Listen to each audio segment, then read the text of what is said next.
आज की इस वीडियो में हम पढ़ेंगे उपकार्य लागत निर्धारण रीति यानी कि जॉब कॉस्टिंग मेथड।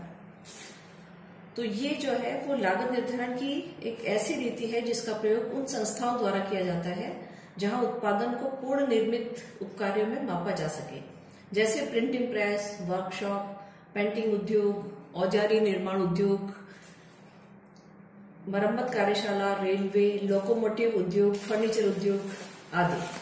जिन संस्थाओं द्वारा इस रीति का प्रयोग किया जाता है उनमें प्रायः उत्पादन तथा लागत संबंधी कुछ विशेषताएं पाई जाती हैं।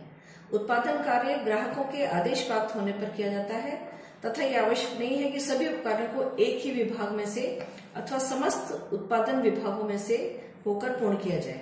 ये पूर्णतः उपकार्य की प्रकृति पर निर्भर करता है कि किस विभाग में इसकी उत्पादन प्रक्रिया पूर्ण की जाती है। इसके अंतर्गत चालू कार्य के भिन्न भिन्न समय भी चालू कार्य का भिन्न भिन्न हो सकता है।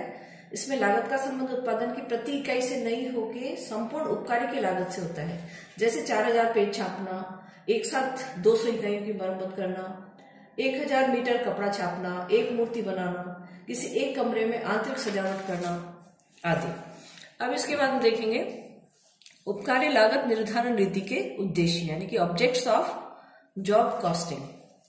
उपकार्य लागत लेखांकन जो है उसका प्रमुख उद्देश्य लिए गए प्रत्येक उपकार्य के संबंध में लाभ अथवा हानि का निर्धारण करना होता है।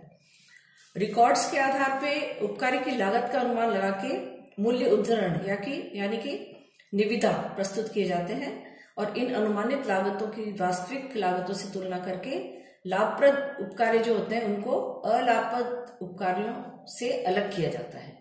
इसके आधार पर भविष्य में समान प्रकार के कार्यों के संबंध में अनुमान लगाने व लागत को नियंत्रण करना संभव होता है। लागत निर्धारण की विधि जो है वो संपूर्ण संगठन की हानियों को न्यूनतम करके, लाभों को अधिकतम करके तथा समस्त क्रियाओं को नियंत्रित करने में सहायक होती है।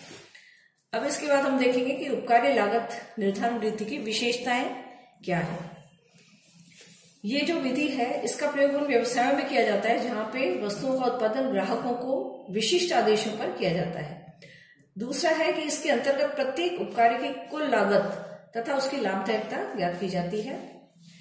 उपकार्य की लागत और प्रगति पे निरंतर नियंत्रण रखे जाने से केवल आदेश समय पर पूरे किए जाते हैं, अनावश्यक लागतें भी नियंत्रित की जाती हैं। प्रबंधकों द्वारा उपकार्यों के संबंध में अनुमान अधिक कुशलता से लगाए जा सकते हैं और ये जो विधि है इसके अंतर्गत आदेशित वस्तु का उत्पादन कारखाने में अथवा ग्राहकों के घरों पे किया जाता है। तो ये इसकी विशेषताएं हैं जॉब कॉस्टिंग। इसके बाद हम देखेंगे उपकार्य लागत निर्धारण रीति के लाभ क्या है यानी कि एडवांटेज ऑफ जॉब कॉस्टिंग। तो इसके लाभ जो है उनमें सबसे पहला ये है कि इस विधि के उपयोग से प्रबंधकों को ये ज्ञात हो जाता है कि कौन सा उपकार्य लाभप्रद है और कौन सा अलाभप्रद है। दूसरा ये कि उपकार्य लागत अभिलेख जो है उनके आधार पर भविष्य में समान कार्य के लिए लागत अनुमान लगाने में सुविधा रहती है। तीसरा ये है कि टेंडर अथवा मूल्य उद्धरण देने के लिए जो अनुमान लगाए जाते हैं उन अनुमानों की वास्तविक लागत से तुलना करके परिचालन की कुशलता को नियंत्रित करने में ये विधि बहुत ही सहायक होती है। और कुछ विशेष प्रकार की दशाओं में जैसे सरकारी ठेकों के विक्रय मूल्य व्यय की गई वास्तविक लागत पर निर्भर करता है, तो इन्हें लागत योग ठेका कहते हैं। इस प्रकार के ठेकों के लिए उपकार्य लागत लेखांकन के द्वारा शुद्ध लागत का पता चल जाता है। फिर इसके बाद हम देखेंगे कि उपकार्य लागत निर्धारण रीति जो है उसकी सीमाएं क्या है।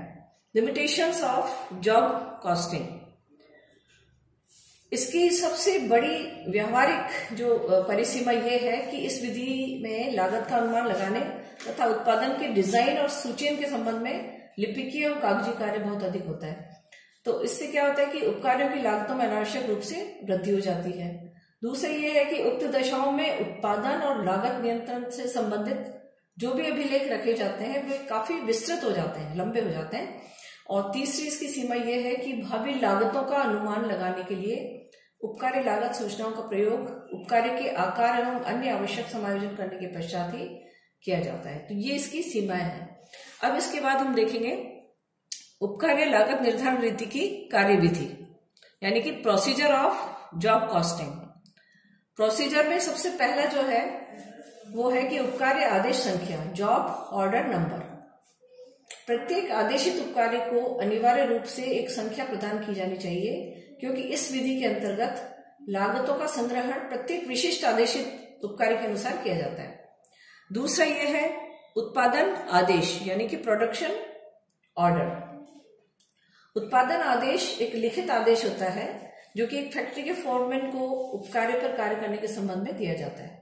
तो ये एक बहुत ही महत्वपूर्ण प्रलेख होता है जो कि उत्पादन नियोजन विभाग जो है उसके द्वारा तैयार किया जाता है तथा प्रबंध के द्वारा स्वीकृत किया जाता है। ये आदेश दो तरह के हो सकते हैं, स्टॉक के लिए उत्पादन आदेश और आपूर्ति के लिए उत्पादन आदेश। ठीक है। तीसरा है सामग्री बिल, बिल ऑफ मटेरियल्स। सामग्री बिल और उपकार्य के लिए आवश्यक सामग्री की एक सूची रहती है। ये बिल स्टोर कीपर को अग्रिम सूचना के लिए भेज दिया जाता है ताकि स्टोर कीपर जो है इसके आधार पर माल निर्गमित कर सके। ये सामग्री बिल उत्पादन नियोजन विभाग के द्वारा तैयार किया जाता है। फॉरमैन उत्पादन आदेश के साथ ही सामग्री बिल की एक प्रति प्राप्त कर लेता है। उसके आधार पर संग्रहालय में सामग्री प्राप्त करने का अधिकारी होता है। चौथा है उपकार्य कार्ड यानी कि जॉब कार्ड। उपकार्य लागत लेखांकन में तैयार किए जाने वाला सबसे महत्वपूर्ण प्रपत्र उपकार्य कार्ड ही होता है। ये प्रत्येक उपकार्य आदेश के लिए तैयार किया जाता है और इसमें उस उपकार्य से संबंधित संपूर्ण लागत का रिकॉर्ड भी रखा जाता है। प्रत्येक सामग्री और प्रत्येक श्रम का लेखा लागत रिकॉर्ड के आधार पर किया जाता है। उपकार्य पत्र को उपकार्य लागत पत्र भी कहा जाता है। उपकार्य लागत पत्र उपकार्य लागत निर्धारण विधि का हार्ट होता है, हृदय होता है। और अगला इसका वो है फिफ्थ, चालू कार्य यानी कि वर्क इन प्रोग्रेस, चालू कार्य। तो किसी भी समय चालू कार्य का मूल्य लागत खाता बही में बनाए गए चालू कार्य खाते यानी वर्क इन प्रोग्रेस अकाउंट के शेष से ज्ञात किया जा सकता है। ये समय समय पे प्रत्यक्ष तथा अप्रत्यक्ष निर्माण लागत से डेबिट तथा पूर्ण उपकार्य की कुल लागत से क्रेडिट किया जाता है। उपकार्य लागत पत्रक उपयुक्त प्रारूप में तैयार किया जाता है। इसके बाद अगला हम देखेंगे उपकार्य टिकट यानी कि जॉब टिकट। तो कभी कभी विभिन्न प्रकार के जो उपकार्यों की प्रगति है उत्पादन नियंत्रण विभाग के द्वारा प्रत्येक उपकार्य आदेश के लिए निर्गमित उपकार्य टिकट के आधार पर ज्ञात की जाती है। उपकार्य टिकट का प्रयोग उस समय किया जाता है जब उपकार्य बहुत सी संक्रियाओं से गुजरने के बाद पूर्ण होता है। तो प्रत्येक जो ऑपरेशन है उसके पूर्ण होने पे उपकार्य टिकट का एक भाग अलग करके उत्पादन नियंत्रण विभाग को भेज दिया जाता है और इससे उत्पादन की सूची को नियंत्रित करने में सहायता प्राप्त होती है। तो ये इसका प्रोसीजर है। अब इसके बाद हम देखेंगे लागत के विभिन्न तत्वों के स्रोत यानी कि sources of different elements of cost. उसमें सबसे पहला है सामग्री, मटेरियल। तो प्रत्येक उपकार्य के लिए निर्गमन प्रत्यक्ष सामग्री लागत की सूचना सामग्री बिल अथवा सामग्री मांग प्रपत्रों से ज्ञात की जा सकती है। दूसरा है श्रम, लेबर। एक विशेष उपकार्य पर कितना प्रत्यक्ष श्रम लगा इसकी जानकारी प्रत्येक श्रमिक को दिए गए समय पत्रक यानी कि टाइम कार्ड से मिलती है। इस समय पत्रक के कॉलम में एक विशेष उपकार्य पर व्यय किए हुए समय का लेखा रहता है और इसके आधार पर प्रत्यक्ष मजदूरी का परिकलन किया जाता है। तीसरा है कारखाना उपरिव्यय। कारखाना उपरिव्यय जो है इस विधि के अंतर्गत निर्माणी व्ययों को संग्रहित करने के लिए संपूर्ण कारखाने को एक ही लागत केंद्र माना जाता है और अलग अलग मशीन अथवा कार्यों के लिए एक से अधिक लागत केंद्र भी स्थापित किए जा सकते हैं। तो इस दशा में प्रत्येक लागत केंद्र के लिए उपरिव्यय के अवशोषण की दरें ज्ञात की जाती है। कारखाना उपरिव्यय लागत जो है वो विभिन्न उपकार्यों के संबंध में इन अवशोषण दरों के आधार पर चार्ज की जाती है। अगला है प्रशासनिक उपरिव्यय यानी कि एडमिनिस्ट्रेटिव ओवरहेड्स। कार्यालय और प्रशासनिक उपरिव्यय प्रत्येक उपकार्य पर पूर्व निर्धारित दरों के आधार पर चार्ज किए जाते हैं। सामान्यतः प्रशासन उपरिव्यय कारखाना लागत के एक निश्चित प्रतिशत के आधार पर चार्ज किया जाता है। नेक्स्ट है विक्रय तथा वितरण उपरिव्यय यानी कि सेलिंग एंड डिस्ट्रीब्यूशन एक्सपेंसेस। विक्रय वितरण उपरिव्यय को उपकार्य की कुल लागत ज्ञात करने के लिए उत्पादन लागत में जोड़ा जाता है। विक्रय एवं वितरण उपरिव्यय कारखाना लागत पर अथवा विक्रय मूल्य पर पूर्व निर्धारित प्रतिशतों के आधार पर चार्ज किए जाते हैं। उपकार्य के विक्रय मूल्य तथा कुल लागत का अंतर इस उपकार्य पर अर्जित प्रत्याशित लाभ प्रदर्शित करेगा। लागत योग उपकार्य के विक्रय मूल्य निर्धारण करने के लिए कुल लागत में लाभ या मार्जिन के लिए एक निश्चित प्रतिशत जोड़ दी जाती है। तो इस तरह से लागत के विभिन्न तत्वों के ये स्रोत हैं।